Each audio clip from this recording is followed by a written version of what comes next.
हम भाजपा के खिलाफ आक्रामक नहीं होते हैं। हम देश से प्यार करते हैं, देश के लोगों से प्यार करते हैं। देश के लोगों की जो समस्याएं हैं उससे तकलीफ़ होती है, और उस तकलीफ़ को जो पहुंचाने वाले लोग हैं ना, चाहे वो कितने ही बड़े क्यों ना हों, मंत्री हों, प्रधानमंत्री हों, किसी बड़े अरबपति के दोस्त हों, तो उनके खिलाफ बोलने में ना मुझे डर नहीं लगता है। क्योंकि ये देश गांधी का है, गांधी अपने सीने पे गोली खा लिए। ये देश भगत सिंह का है, जिन्होंने जो है हंसते हंसते फांसी के झूले पे झूल गया। और इस देश में बहादुरी की, साहस की एक परंपरा रही है। ये हमारी संस्कृति है कि सच को सच कहें, झूठ को झूठ कहें। भाजपा मेरी ज़िंदगी में इतना बड़ा चीज़ नहीं है कि मैं उसके इर्द गिर्द सोचूं।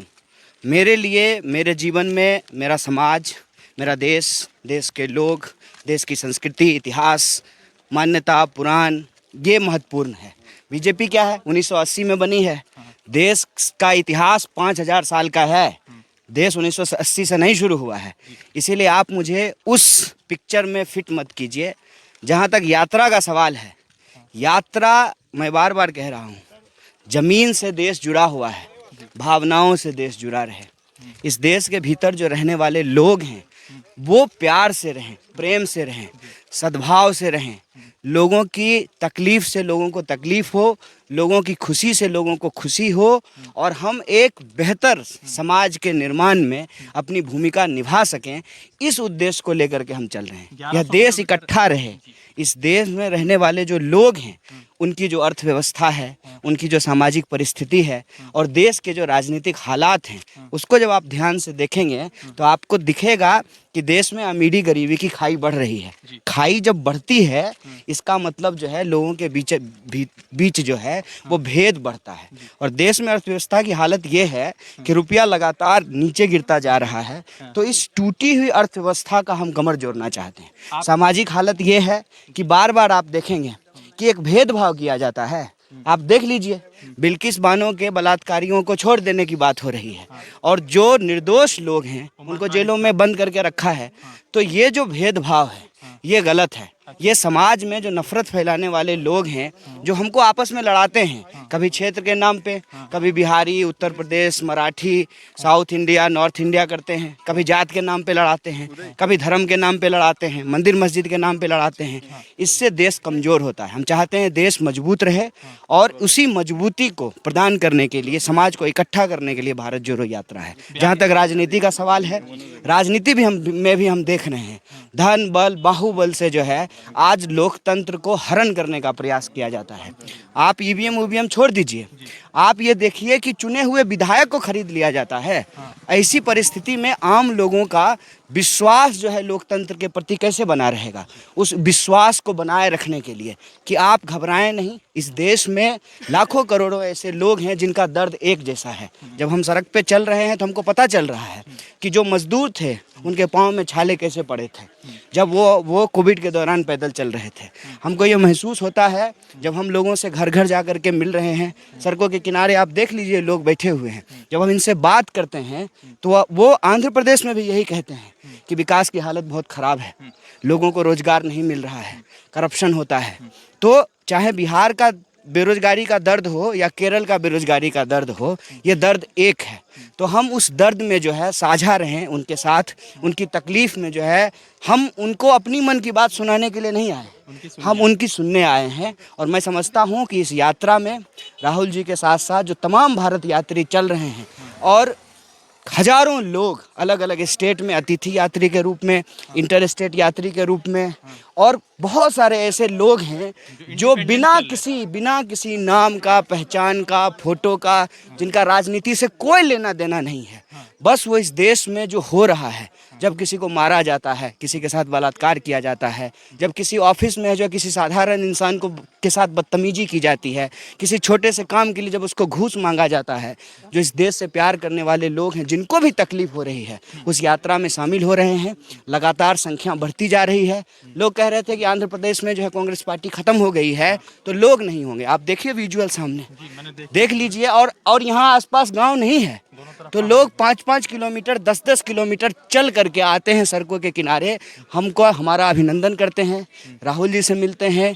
उनको लगता है कि कोई ऐसा इंसान है जिसका जिसका जिसका जिसका बाँह जो है वो सबके लिए खुला है। वो किसी का रंग नहीं देख रहा है, भाषा नहीं देख रहा है, उसका धर्म नहीं देख रहा है, उम्र नहीं देख रहा है, क्या बच्चे, क्या बूढ़े, क्या महिला, क्या पुरुष, क्या अमीर, क्या गरीब, हर तरह के लोग जो है इस यात्रा में शामिल हो रहे हैं। तो जो आपने सवाल पूछा कि यह भारत जोड़ो का जो आपका कार्यक्रम है या यात्रा है, यह कितना सफल है, मैं कहता हूं कि यह सफलता की ऊंचाइयों को रोज छू रहा है और एक नया कीर्तिमान रोज गढ़ रहा है। 42 दिन से आप चल रहे हैं लगातार, केरल पे भी लगातार कई सारे जो है बयान आते रहते हैं, तमिलनाडु का बहुत सारा मुद्दा है, कर्नाटका में कई सारे हिजाब के मुद्दे बढ़े। तो आप 42 दिन में क्या लगता है, कुछ ये समझ में आया कि जो नफरत बढ़ाई गई है उस नफरत पर कितना आपने पट्टी लगाया और कितनी चीज़ें कम हो रही जो लोगों से जुड़ रहे हैं और बातचीत कर रहे हैं? देखिए, एक बात आपको बता देते हैं, लोगों के भाव अगर सकारात्मक हो ना तो हो सकता है कि पानी बहुत गर्म हो तो आपकी प्यास ना बुझाए, लेकिन आग बुझा देती है। हमारी स्थिति कितनी भी मीडिया में यह ज़रूर बताई जाए कि कुछ नहीं है, कोई नहीं सुन रहा है, वो बार बार जो है नकारात्मक चीज़ों को उठाने का प्रयास करते हैं। कभी टी शर्ट की बात करते हैं, कभी कंटेनर की बात करते हैं, लेकिन कहते हैं ना कि प्रत्यक्षम किम प्रमाणम। किसी को जो है हाथ कंगन को आरसी क्या, पढ़े लिखे को फारसी क्या, किसी की ज़रूरत है। आप देखिए कि लोग आ रहे हैं, शामिल हो रहे हैं, और इसीलिए उनका जो इंटेलिजेंस है ना उनको रिपोर्ट दे रहा है कि आप मीडिया में चाहे कितना भी तमाशा बना लीजिए, लोग इससे जुड़ रहे हैं। और हम आपको बता दें, हम उनकी तरह सोच ही नहीं रहे हैं। हमारा सोच चुनाव से शुरू, चुनाव पे ख़त्म नहीं होता है। हमारा सोच है कि जब लोकतंत्र रहेगा, चुनाव की प्रक्रिया पारदर्शी रहेगी, तो चुनाव भी होंगे और उसमें मुद्दे भी होंगे, रोजी रोटी कपड़ा मकान का सवाल भी होगा, और हम हारे हैं तो जीतेंगे भी, उसमें कोई दो राय नहीं है। हम तो उस प्रक्रिया को बचाने के लिए लड़ रहे हैं जिस प्रक्रिया में सचमुच एक चाय वाला का बच्चा देश का प्रधानमंत्री बन सके। आप विद्वान, जवाहरलाल नेहरू यूनिवर्सिटी विद्वानों की ज़मीन है और वहाँ से कई सारे ऐसे विद्वान निकले हैं जिन्होंने देश को एक अलग दिशा देने का काम किया। अब सवाल ये है कि आप भी जेएनयू से हैं, लगातार जेएनयू को जिस तरह से एजुकेशन वहाँ का बेटर है, अभी निर्मला सीतारमण जी आपकी पुरानी जो है आपके जेएनयू से हैं, अलुमनाई है वहाँ की, उन्होंने बयान दिया कि डॉलर जो है कमज़ोर मजबूत हो रहा है, रुपया कमज़ोर नहीं हुआ। तो राहुल जी ने उस पर जो है अपना बयान दिया कि दूसरे देशों में भूखमरी जो है, लोगों को भूख कम लग रहा है और हमारे यहाँ ज़्यादा लग रहा है। तो इस तरह के बयान जब आते हैं तो जेएनयू की छवि किस तरह से खराब होती है? देखिए, एक बात मुझे बताइए कि मैं चांद पे पत्थर मारने की कोशिश करूं तो मेरे ऊपर गिरेगा ना, इसका कोई मतलब है? साहब, मूर्खों का कोई गांव नहीं होता है, हर गांव में होते हैं। तो आप उसको संस्था से जोड़ करके मत देखिए। जेएनयू वाकई शानदार जगह है, और आप माननीय मंत्री के एक बयान से जो है आप जेएनयू को छवि को धूमिल करने का प्रयास मत कीजिए। उनकी राजनीतिक मजबूरी हो सकती है, उनकी राजनीतिक मजबूरी हो सकती है कि उनको जो है सरकार को डिफेंड करना है, ठीक है। और यही तो इस देश की स्थिति भी है ना, कि जो है इतिहास में फेल एक व्यक्ति को डिफेंड करने के लिए एक शानदार यूनिवर्सिटी से पढ़ी लिखी महिला जो हैं उनको इस तरह का बयान देना पड़ता है। तो अपनी अपनी मजबूरी होती है, मैं उस पर क्या कहूँ। तो ये यात्रा चल रही है, रामदास मीना कांग्रेस के हेल्थ मिनिस्टर है राजस्थान से, उन्होंने क्या कहा है कि भगवान राम का जो यात्रा था उसी तरह राहुल गांधी का ये भारत जोड़ो यात्रा। देखिए, क्या है ना कि बोलने पे टैक्स तो लगता नहीं है, ठीक है।